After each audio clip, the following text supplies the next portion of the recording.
Hey guys, this is a quick and easy 4-step facial routine that you guys can incorporate into your barber services. The first step is to cleanse the skin. I made a video detailing the ingredients in this soap and I'll link it down below.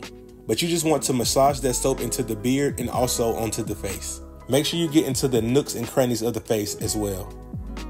Step 2 is exfoliation. I'm using this Sonic facial scrubber.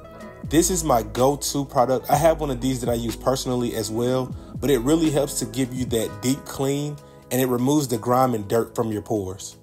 The next step is to grab a hot towel. Always test it first to make sure that it's not too hot. And then after that, you want to apply the towel, drape it across the face and cover the mouth and squeeze the towel for maximum steam absorption. Press down firm but not too hard.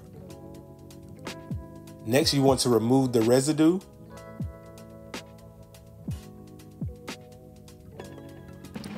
And then here I'm applying vitamin E cream.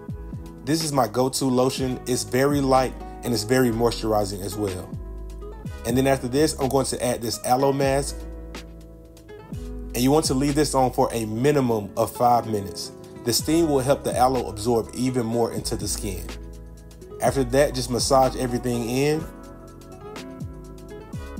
And then you want to pat the face dry. And guys, this is such a quick and easy service that you can add into your arsenal. This will take about 10 to 12 minutes at the most.